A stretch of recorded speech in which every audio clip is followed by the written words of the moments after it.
Hello friends, welcome back to my channel twisted कहानियाँ। मैं हूँ कनिका और आज मैं आपको फिर से सुनाने वाली हूँ एक और क्राइम स्टोरी। ये कहानी है अमेरिका में रहने वाली लॉरेंट ह्यूगल मेयर की। इसका जन्म 9 जून 1988 में हुआ था और इसका जन्म हुआ था लॉस एंजलिस कैलिफोर्निया में। इसके माता पिता का नाम था डेल और लॉरी। हालांकि लॉरेंट का जन्म तो लॉस एंजलिस में हुआ था, लेकिन बाद में इनकी जो फैमिली थी वो केंटकी मूव कर गई और बाद में लॉरेंट और उसकी बहनें यहीं पर पली बढ़ीं। लॉरेंट की दो बहनें थीं जिनका नाम था ब्रायाना और बेथ। ये जो एक फैमिली थी ये बहुत ही एक अच्छी फैमिली थी। बहुत अच्छे से अपने बच्चों की अपब्रिंगिंग कर रहे थे। उनका जो हाउस होल्ड था बहुत ज़्यादा लविंग था। हम कह सकते हैं बहुत ही क्लोज निट फैमिली थी, आपस में बहुत ज़्यादा इनमें प्यार था। साथ ही ये लोग ट्रेडिशनल थे, रिलीजियस थे, अपने धर्म पर पूरी तरह से विश्वास करते थे, चर्च जाते थे, यानी कि इनके घर का माहौल बहुत ही अच्छा था। जो लॉरेंट थी उसका एक स्पेशल बॉन्ड था अपने पिता डेल के साथ और अपनी एक सिस्टर बेथ के साथ इसका ज़्यादा अच्छा बॉन्ड था। ये जो बेथ नाम की इसकी बहन थी इसके साथ ही अपने सारे सीक्रेट्स शेयर करती थी, उसे हर बात बताती थी और उसके साथ ये बहुत ज़्यादा क्लोज थी। जब लॉरेंट केंटकी के एक मिडिल स्कूल में पढ़ रही थी तब इसका एक क्लासमेट हुआ करता था जिसका नाम था मैथ्यू फेल्प्स। मैथ्यू नाम का ये लड़का अच्छा फ्रेंड था लॉरेंट का, लेकिन बाद में मैथ्यू दूसरे स्कूल में चला गया और इनकी फ्रेंडशिप यहीं पर ख़त्म हो गई। फिर कुछ समय के बाद लॉरेंट की फैमिली भी अब दूसरी जगह शिफ्ट हो गई, दूसरे शहर चली गई। इस शहर का नाम था रैली, जो कि नॉर्थ कैरोलिना में था।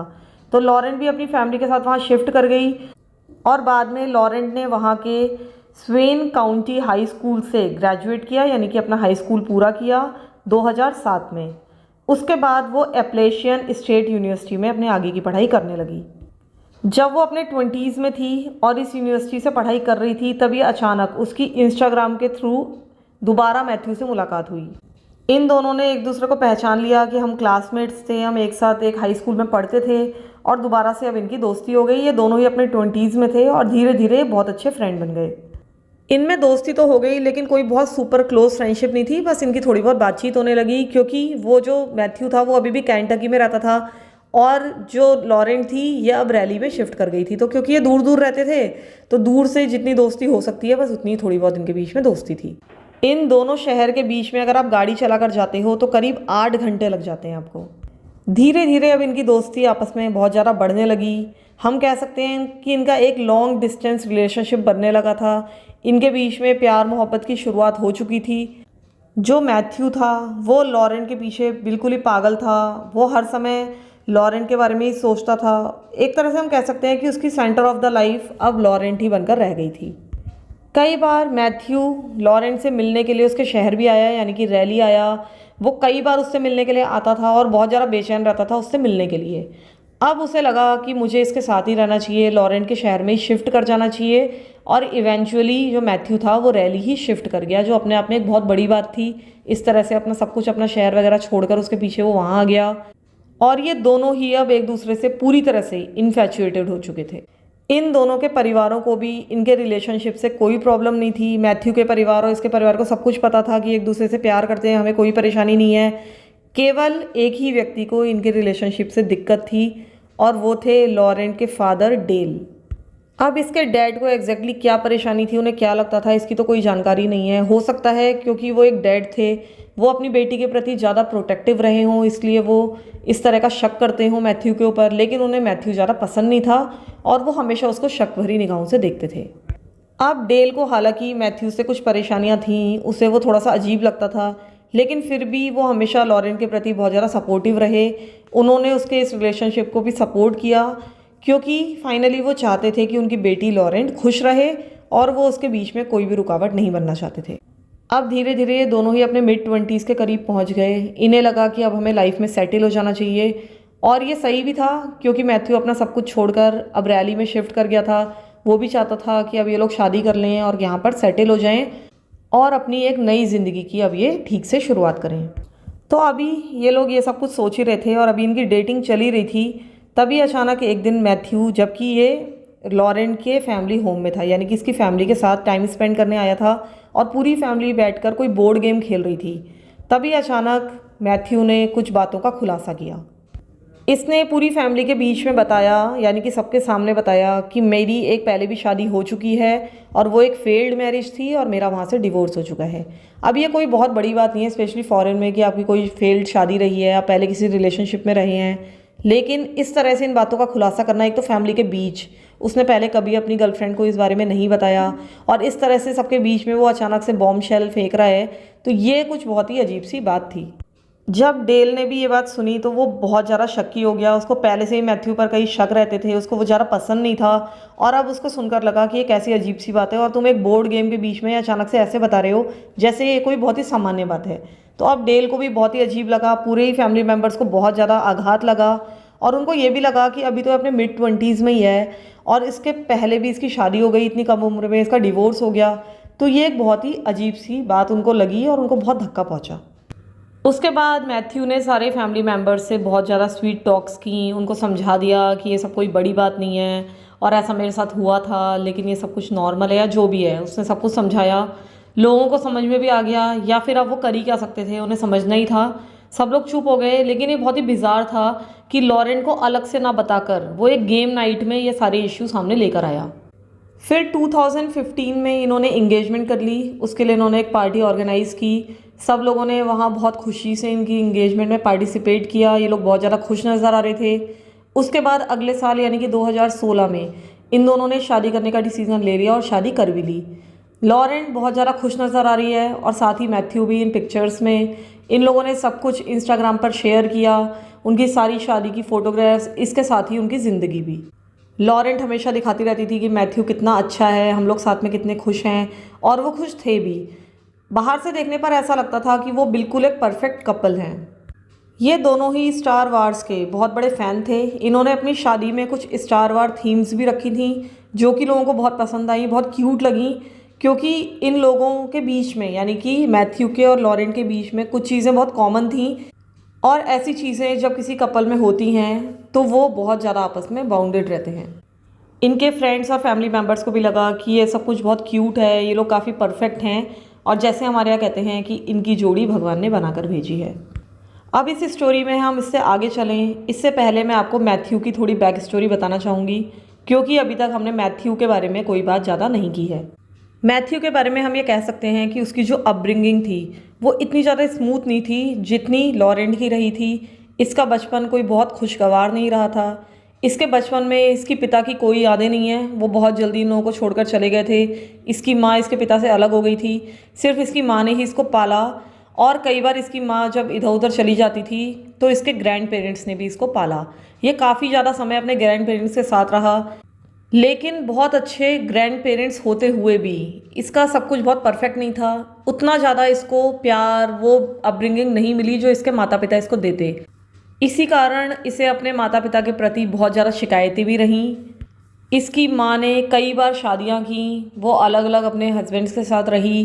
कई बार इस सिचुएशन में मैथ्यू को भी रहना पड़ा और ये सारी चीज़ें इसको पसंद नहीं आती थीं।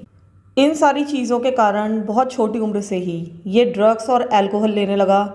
हम कह सकते हैं कि जब ये हाई स्कूल में था तब से ही ये ड्रग्स ले रहा था, अल्कोहल ले रहा था, और एक तरह की ड्रग इसको बहुत ज़्यादा पसंद थी जो कि ये बहुत ज़्यादा कंज्यूम करता था, और वो थी कफ सिरप। आपको पता ही है कि कफ सिरप में अल्कोहल होता है। अगर आप कफ सिरप एक तय मात्रा से ज़्यादा ले लें तो आपको उससे नशा भी हो सकता है। जब मुझे ये बात पता चली तो मैंने इसमें कुछ और रिसर्च की ताकि मैं कुछ और जानकारी जमा कर सकूं। तब मुझे पता चला कि कफ सिरप्स में करीब 10% अल्कोहल होता है और जनरली वाइन्स में 12% अल्कोहल होता है। जो बियर होती है उनमें जनरली 6 to 7% अल्कोहल होता है। लेकिन अगर हम ऐसे ही कफ सिरप पिएँ तब हमको नशा नहीं होता। नशे के लिए हमको फुल बॉटल यानी कि 1 लीटर कम से कम कफ सिरप पीना पड़ेगा, तब जाकर नशा हो सकता है।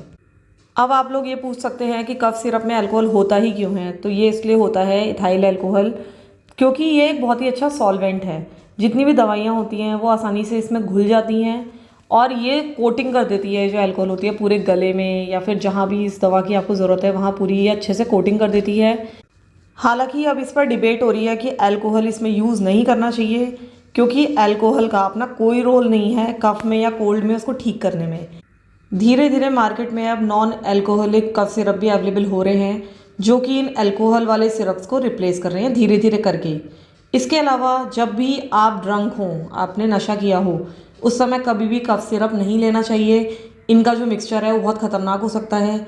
और साथ ही ये स्टोरी सुनकर, कहीं नई जानकारियाँ सुनकर आप लोग कफ सिरप पीने की मत सोचिएगा, स्पेशली यंगस्टर्स, क्योंकि इसके कुछ बहुत ख़तरनाक साइड इफ़ेक्ट्स भी हैं, जैसे कि दिल की बहुत ख़तरनाक बीमारियाँ हो सकती हैं कफ सिरप का ओवरडोज करने से।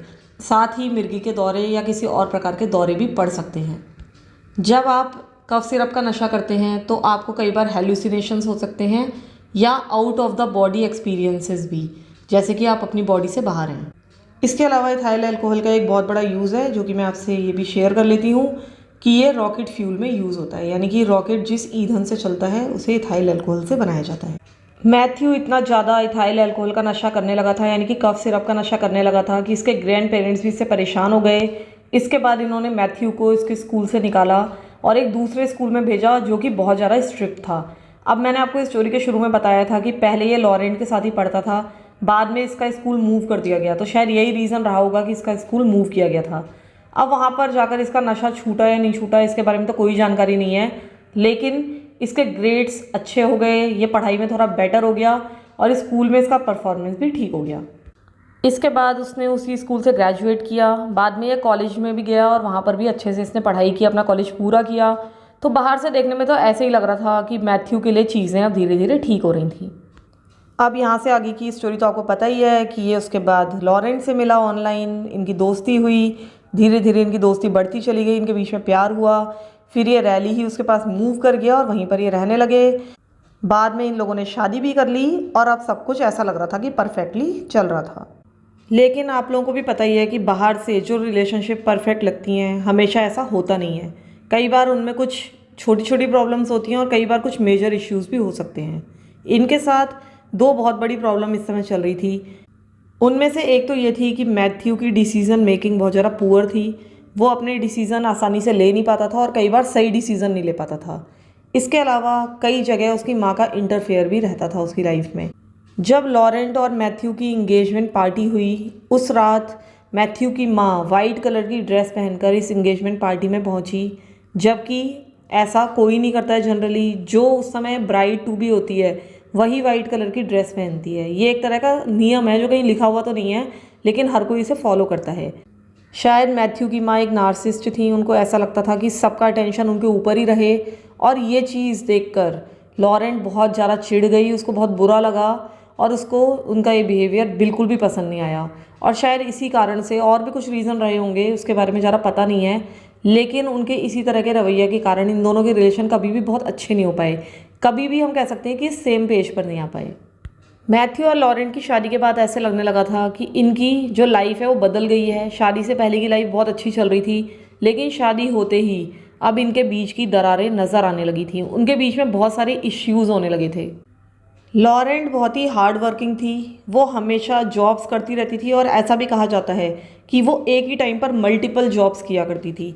यानी कि वो कहीं ऑडिटर भी थी, साथ ही वो लोकल चर्च में डे केयर में भी काम कर रही थी। इसके अलावा भी उसको जो भी मौका मिलता था वो उस काम को कर लेती थी, क्योंकि उसको अपना और मैथ्यू का खर्चा चलाना था।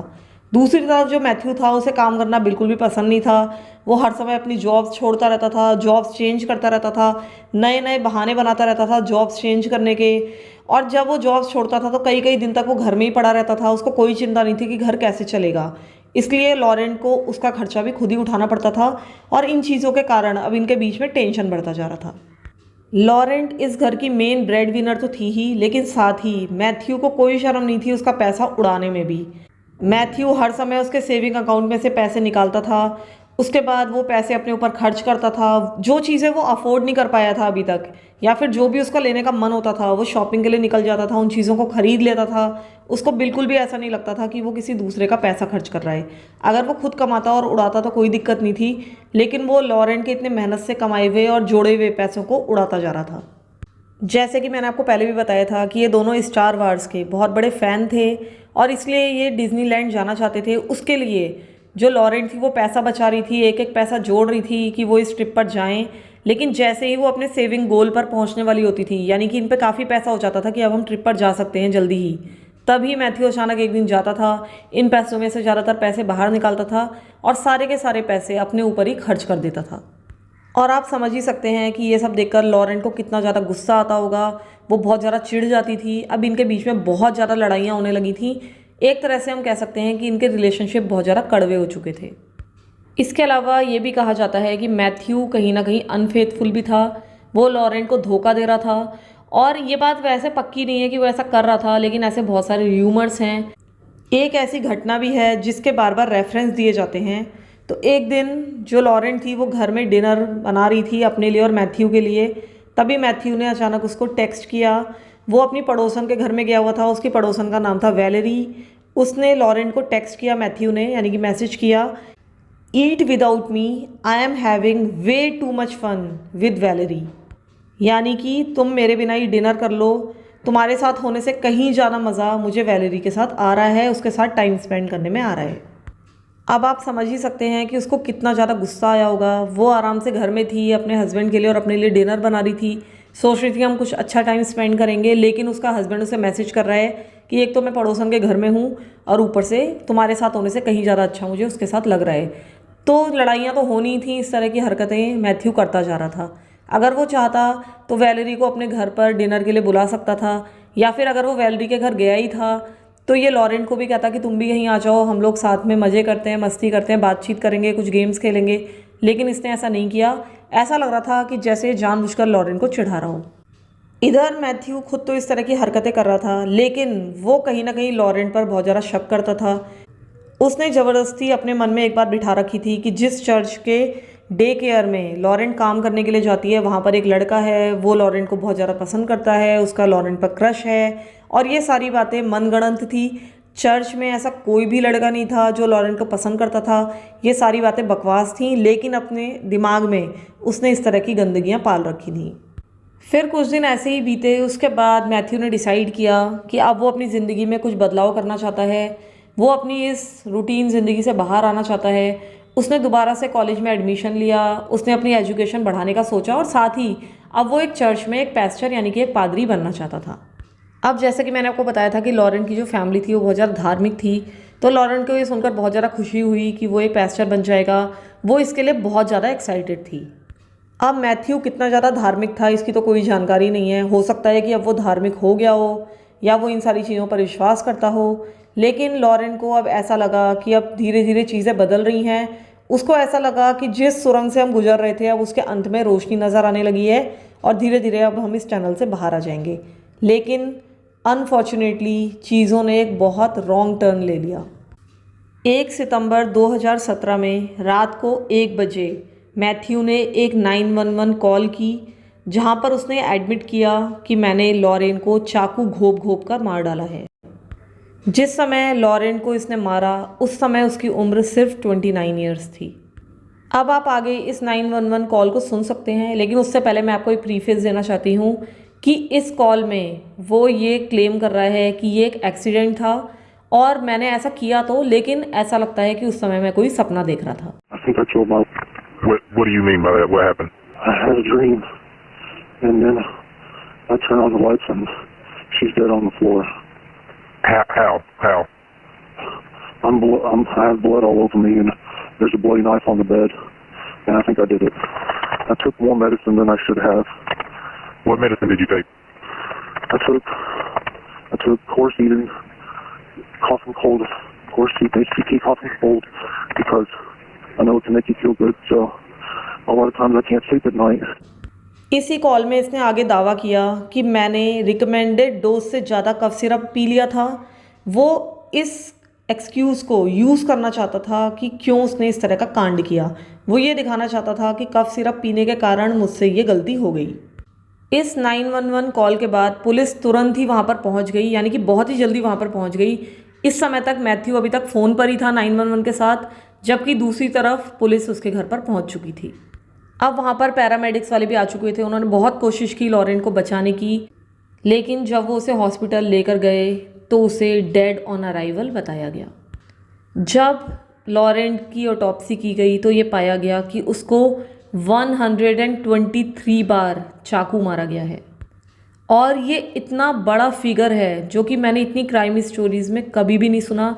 मैं बहुत ज़्यादा क्राइम स्टोरीज़ देखती हूँ, मैंने इतनी सारी स्टोरीज़ बनाई भी, लेकिन मैंने कभी नहीं देखा कि किसी ने किसी को 123 बार चाकू मारा हो। ये एक इस तरह की बात थी जिससे आप कभी भी ये साबित नहीं कर सकते कि आपसे अचानक से ये घटना हो गई। आप किसी को 123 बार चाकू सिर्फ तभी मार सकते हैं जब आपको उससे बहुत ही ज़्यादा नफ़रत हो।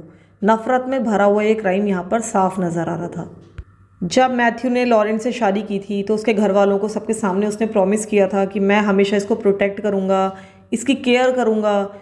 लेकिन शादी होने के अगले ही साल यानी कि 1 साल बाद ही उसने 123 बार चाकू मारकर लॉरेन की हत्या कर दी और उसके हाथ भी नहीं कांपे। अब पुलिस ने अपनी इन्वेस्टिगेशन शुरू की और इन्वेस्टिगेशन के तुरंत बाद ही जब वो क्राइम सीन को अच्छी तरीके से देख रहे थे तभी उन्हें सब कुछ बहुत ऑफ लगा। उन्हें ऐसा लगा कि ये जो क्राइम सीन है इसको स्टेज किया गया है, ये इस तरह का नहीं हो सकता है जबकि इसके साथ छेड़छाड़ की गई है।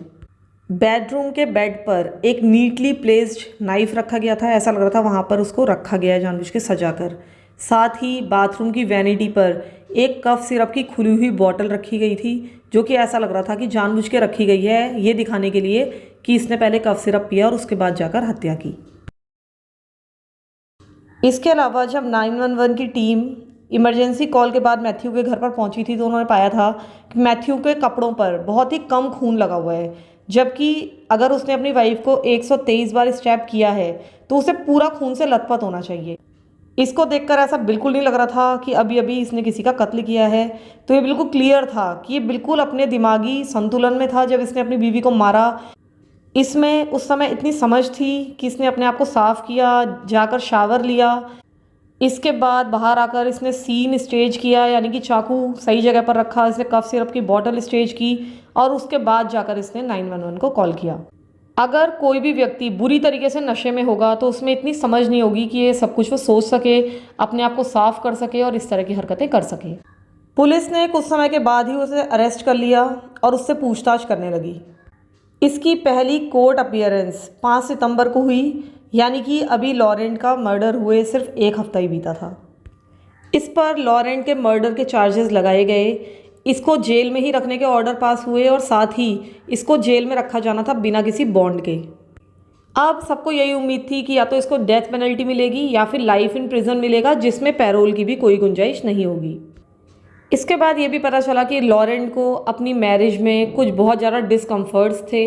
इसको इसके ऊपर पूरी तरह से भरोसा नहीं था। इसे लगता था कि जो मैथ्यू है वो बहुत ज़्यादा कंट्रोलिंग है और कहीं ना कहीं वो डिससेटिस्फाइड होती जा रही थी अपनी शादी से। ये भी माना जाता है कि शायद वो मैथ्यू से अलग होना चाहती थी, वो डिवोर्स लेना चाहती थी और अभी उनकी शादी को 1 साल ही हुआ था। फिर भी अभी तक पुलिस के सामने कोई क्लियर मोटिव नहीं था और आपको पता ही है कि किसी भी मर्डर के लिए कोई ना कोई मोटिव होना चाहिए।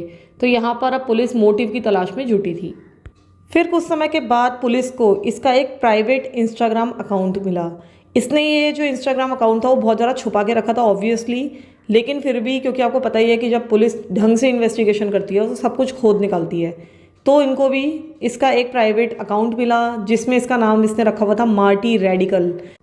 इस अकाउंट में मैथ्यू ने सैटनिक सब्जेक्ट मैटर पर बहुत कुछ पोस्ट किया हुआ था, यानी कि शैतान की पूजा या फिर शैतान के रिचुअल्स के बारे में।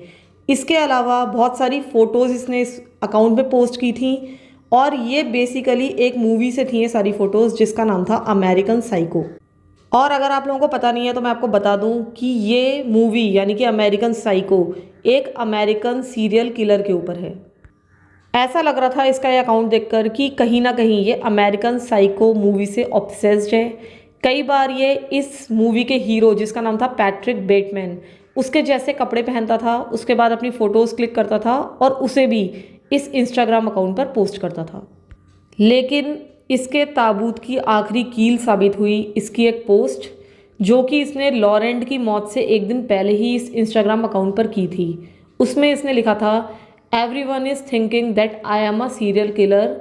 उसके बाद लास्ट में इस पोस्ट के लास्ट में उसने एक हैशटैग किया था, उसमें लिखा था I have found an angel to kill, यानी कि मुझे एक ऐसी परी मिल गई है या ऐसी देवदूत मिल गई है जिसे अब मैं मर्डर कर सकता हूँ।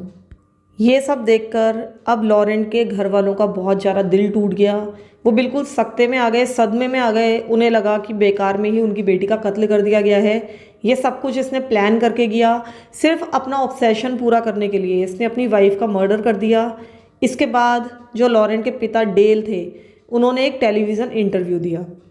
इस इंटरव्यू में इन्होंने कहा कि मुझे ऐसा लगता है कि मैथ्यू ने ये सब कुछ शुरू से ही प्लान कर रखा था। जब वो लॉरेंट से मिला तब से उसके दिमाग में था कि मैं इसका मर्डर करूँगा। उसके दिमाग में तब से प्लानिंग चल रही थी। इसके साथ ही डेल ने यह भी कहा कि मुझे हर दिन ये दुख होता है कि मैंने अपनी आंखें खुली क्यों नहीं रखी, मैंने इस व्यक्ति पर नज़र क्यों नहीं रखी, और मैं ये सोचता हूँ कि मैं इसके अलावा क्या कर सकता था जिससे लॉरेंट को बचाया जा सकता। मैथ्यू का मर्डर ट्रायल लेट 2018 में शुरू हुआ। ये एक बिल्कुल स्ट्रेट फॉरवर्ड ट्रायल था। प्रोसिक्यूटर्स के पास इसके खिलाफ बहुत सारे सबूत थे, स्पेशली इसका प्राइवेट इंस्टाग्राम अकाउंट, और साथ ही जो 911 कॉल इसने की थी वो भी इसके खिलाफ ही साबित हुई। साथ ही प्रोसिक्यूशन ने बताया कि इनकी जो शादी थी उसमें बहुत ज़्यादा टेंशन थी, इनकी बहुत बहस होती थी। इन्होंने ये बताया कि ये काम नहीं करना चाहता था। साथ ही जो भी पैसा लॉरेंट कमा कर लाती थी उसे ये उड़ा दिया करता था। ये बहुत ज़्यादा जेलस था, ये बहुत ज़्यादा शक करता था लॉरेंट पर, और साथ ही कहीं ना कहीं शायद ये लॉरेंट को धोखा भी दे रहा था। बाद में मैथ्यू की फर्स्ट वाइफ भी सामने आई। जैसे मैंने आपको बताया था कि इसने गेम नाइट के दौरान बताया था कि मेरी पहले भी एक शादी हुई थी, तो बाद में वो वाइफ भी कोर्ट में आई। उसने गवाही दी कि हमारी शादी टूटने का कारण भी यही था कि एक तो ये मुझे धोखा दे रहा था, और साथ ही मनी इश्यूज़ वहाँ भी थे। मैं कमाती थी और ये कुछ भी नहीं करता था। बाद में जब अच्छी तरीके से इनके अपार्टमेंट का टेस्ट किया गया तो पाया गया कि पूरे ही अपार्टमेंट में खून ही खून फैला रहा होगा, जिसकी बाद में सफाई कर दी गई, और साथ ही बहुत सारा खून बाथरूम में फैला था, जिससे साबित हो गया कि बाद में इसने बाथरूम में जाकर शावर लिया था। साथ ही बाद में ये भी पता चला कि इसने मर्डर से कुछ समय पहले ही गूगल पर ये सर्च किया था कि जो कफ मेडिसिन होती है वो आपको कितना नशे में कर सकती है, और आप उसके बाद कैसा फील कर सकते हो। इस तरह की सर्चेज उसने की थी, क्योंकि उसे बाद में बहाना बनाना था कि कफ सिरप पीकर मुझसे मर्डर गलती से हो गया। बाद में प्रोसिक्यूशन ने इसके साथ प्ली डील किया। इसने अपनी गलती मानी और इसको फर्स्ट डिग्री मर्डर का दोषी पाया गया। 5 अक्टूबर को इसने अपनी प्ली डील कबूल ली थी। इसके बाद इसको लाइफ इन प्रिजन की सज़ा मिली without the possibility of parole. बाद में मैथ्यू ने कोर्ट में अपॉलजी स्पीच दी, यानी कि लॉरेंट की फैमिली से माफ़ी मांगी, जो कि अपने आप में बहुत ही बनावटी लग रही थी, बहुत ही पोएटिक थी, और ऐसा लग रहा था कि वो बस नाटक कर रहा है। फ़िलहाल वो जेल में है और अपनी सज़ा काट रहा है, लेकिन उसने एक बहुत ही अच्छी, बहुत ही ब्राइट लड़की की हत्या कर दी। वो अपनी ज़िंदगी में बहुत आगे जाती, बहुत कुछ करती, और शायद उसके बहुत सारे सपने रहे होंगे, लेकिन एक साइको व्यक्ति ने उसके सारे सपने मिट्टी में मिला दिए, और अब वो आराम से जेल में बैठा हुआ है, और बिल्कुल भी उसे देखकर, उसकी बातें सुनकर नहीं लगता है कि उसको कोई भी पछतावा है। तो आज की ये कहानी यहीं पर समाप्त होती है। आप लोग मुझे बताइएगा कि मेरी स्टोरी आपको कैसी लगी। Thank you so much for listening to my stories. Thank you so much.